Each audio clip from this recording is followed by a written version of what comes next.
Thanks, everyone. So one of the things that I mentioned yesterday, and when we were discussing about what can we really do with this technology, is the power that it can give us in our homes.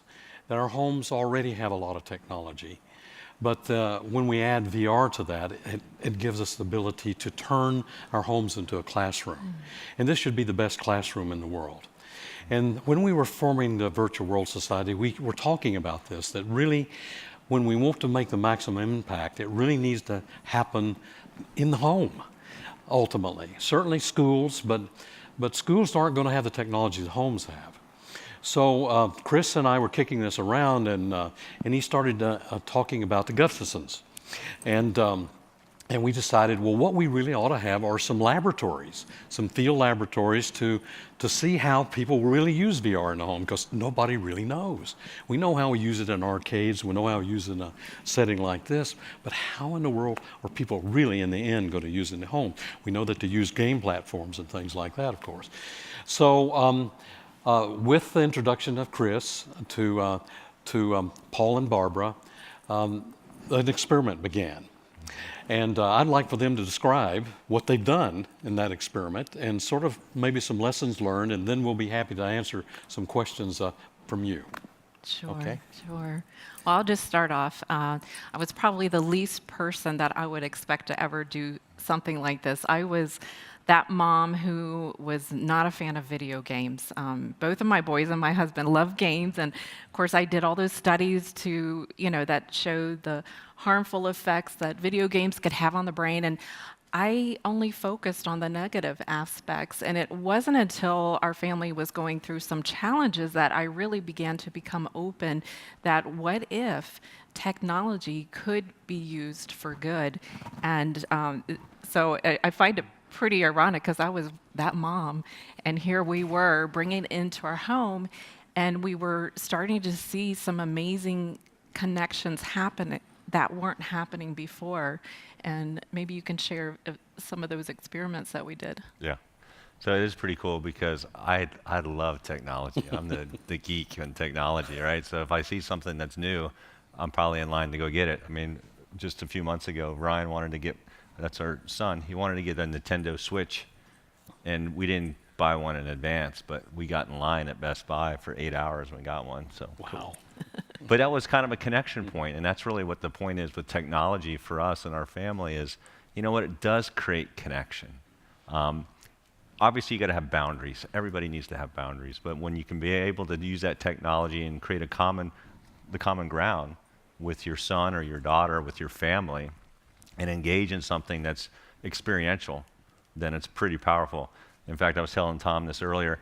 Way back, there was a quote that impacted my life that was pretty powerful, and it's come back to play for what we're doing here now. And that quote was, "You can only possess what you experience.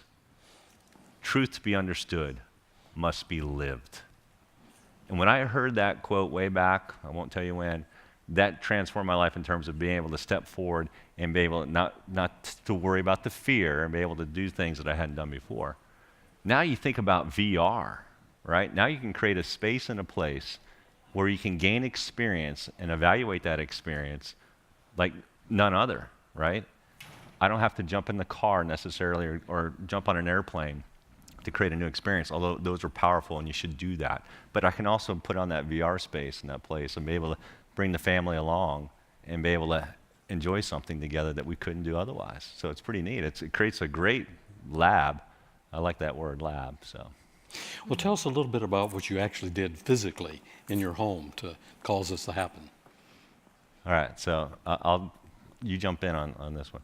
So fortunately we have this basement that was like unused, which is pretty cool.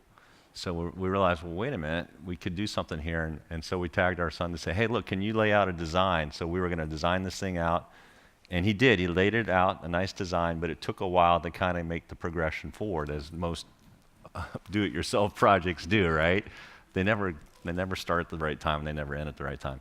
But in the middle of it, we still have a little bit of a corner of the basement that we could set up with an HTC Vive, and And we had our son build the computer, which was just a joy because he'd already built one 6 months prior. So we built the computer, we set it up, and we had this space that we could start playing with.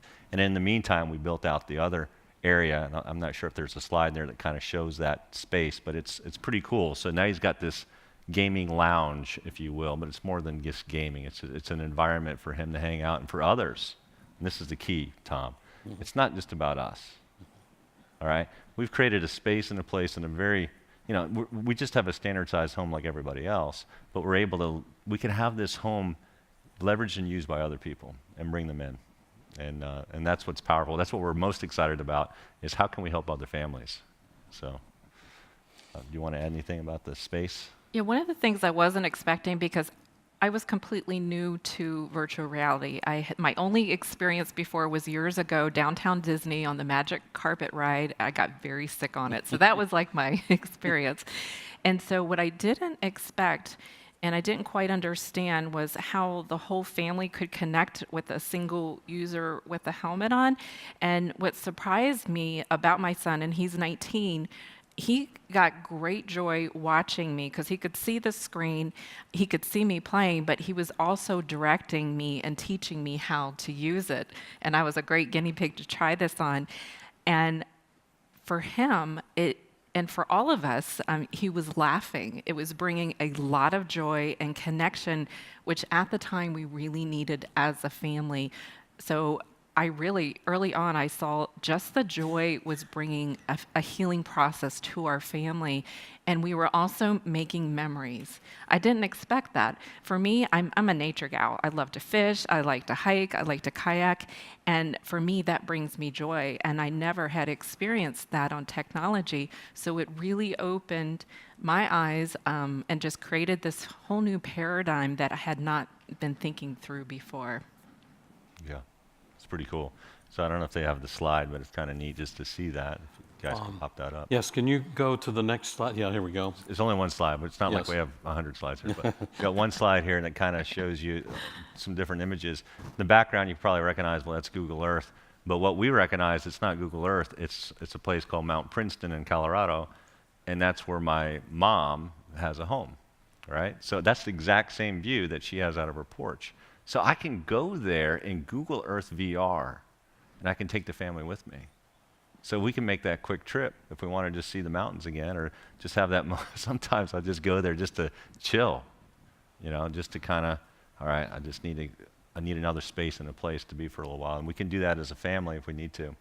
But you can see different pictures there. You can see the living room that we've put in play, and it's pretty cool, and having the sensors and the stands up, we can maneuver that and position that in different places, and so it's not necessarily a permanent location, although it's set up as that way. But it's mobile, right? I can bring it to work, I can bring it to another school, I can bring it to other locations and places. And the other thing that we're learning is to bring in other technology and play with it, right? So I won't get into the details, but I had somebody at work 3D print a little case for me and put a little sensor in there. That's an infrared sensor. So now I can say, hey, Ryan, what do you think? And that's what it's all about, is asking questions. What do you think? So here's a little hand sensor. If you were blind and you had to walk through a room, I turn that on, and it starts to chirp in my hand, and I know I'm about to hit a wall. Which, I said, how could you see this used in a VR environment? So you may want to try it out, Tom. But he says, yeah, I could see it in the like an HTC Vive wand, so that I don't actually hit the wall. So things like that. So yeah. Cool. So it's fun just to kind of bring those toys home and play with it and create that space of experiential learning. Now you mentioned that that there was this also feeling that you wanted to include others. Yeah. That this became a place, a gathering place. Now, could you explain a little bit more about that? How that worked? Yeah, and for me, as a mom, also teacher, as a life coach, I was also starting to work in our homeschool community. We have a large homeschool community.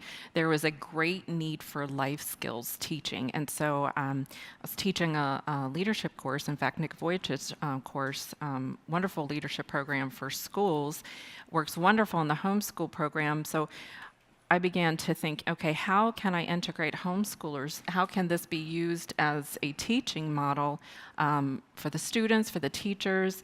And what's amazing, and we haven't gotten as far, but our plan is our 19-year-old son is going to be teaching and showing younger homeschoolers how VR works, how he built the computer system, how, and just let them try it out and let him be the teacher, which I'm really excited about, because that brings something new to our community and increases their education in technology.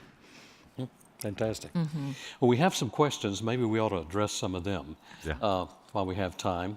The first one here is, how do you address the parent factor with, With teens, yes. Yeah. That's a great so question. I will say, I like that one. one of the things I was skeptical of, when my boys were younger, it was so much easier to connect. And now that they're older, we have a 24-year-old and Ryan's 19. That's just something, as a mom, I still desire that close connection with them. And I think no matter how old they get, I will. And so I had wondered, can we still create that connection we felt when they were younger doing this sort of thing? And it really has, a little bit in a different way. And I don't know if you were in the morning session, there was a lot of talk about trust between the parent, and the teen. That's something that we had lost with one of our children. And with this allowed, when I was willing to step out of my box and meet my son where he was at, that trust started to be rebuilt again. I had to kind of remove my thinking about how things needed to be, and I needed to connect with my son.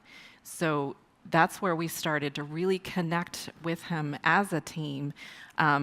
I went from telling him the answers to asking questions. What's important to you? And I had to really delay my feeling of wanting to interject and jump in. I had to be willing to do that. So I feel that I went through an unlearning process on how to parent, and I had to really be open to learn from my son to really connect with him. Yeah. I'll just add to it. Spot on. It's about the trust, creating trust. For anybody, it's about creating trust. And the reality with the questions, what's really neat is that the teen becomes somebody that instructs. So trust, when you put questions in play, then that teen begins to instruct and share what they're learning in their world, and it's so rich and awesome. And you have to, truly, not fake it. You have to be genuinely interested in what they're doing, all right? What they're exploring. Even if it's a video game and you're not into the video games, just find out what game is. Oh, cool. If they're watching Twitch, and what teenager isn't watching Twitch? Do you guys know what Twitch is? All right, most of you guys do. If you don't, check it out, right? So they're watching Twitch. Find out, get out of that boundary that Barb was talking about that you're in, that little box, and jump into their world, explore. It's a rich world. We can learn a whole lot from them. So, well, there's this. Okay, we have this other question too about the isolation. This has come up in several of the other meetings, that there is this fear that, of course, in a home only one person is going to be in the virtual world at the time if you have one system. yeah. And what is your thinking about that?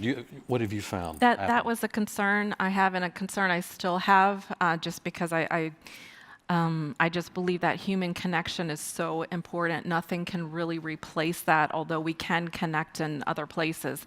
When I saw that VR wasn't a means to an end, but it was a bridge to a next step, that's when I really began to see that, with the right boundaries in place and the accountability, because we still have that accountability, even though my son's older, he's able to make decisions, but we have to still have those boundaries in place.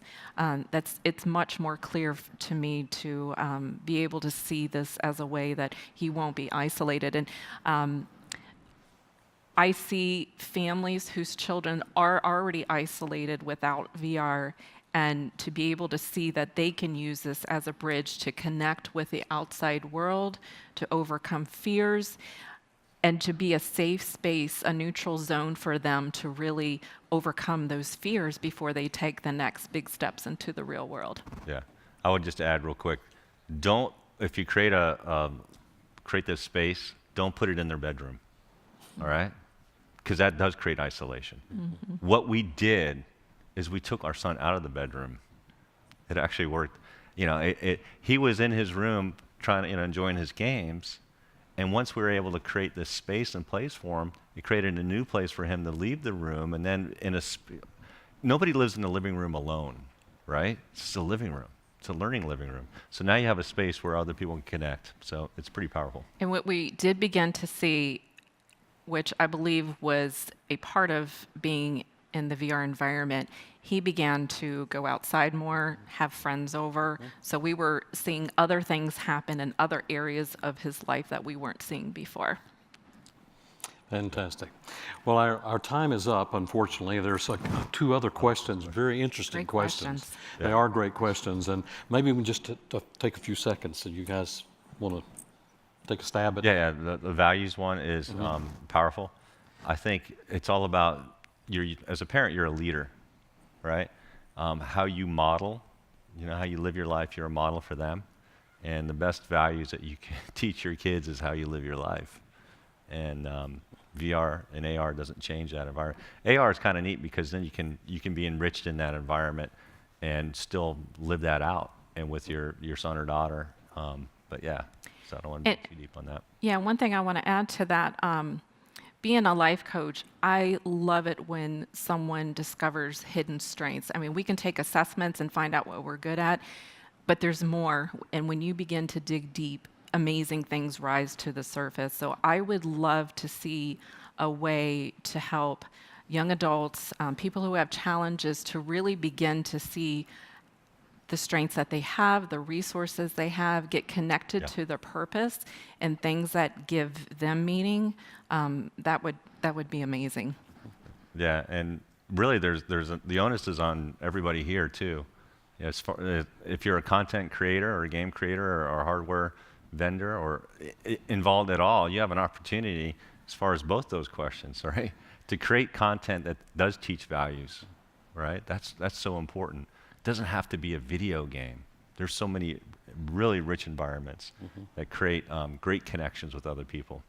And I think that's really rich. And as far as the addiction among teenagers can increase, I think we could have a whole other session on that. But I think we're not seeing that. And again, it goes back to that first question and some of our thoughts on that. Yeah, we would love to see where you all could take this. Yeah. Okay, thank you. Thank you, guys. Thank you. Thank you. Thank you. Great, thank you. Thank you. Great stuff.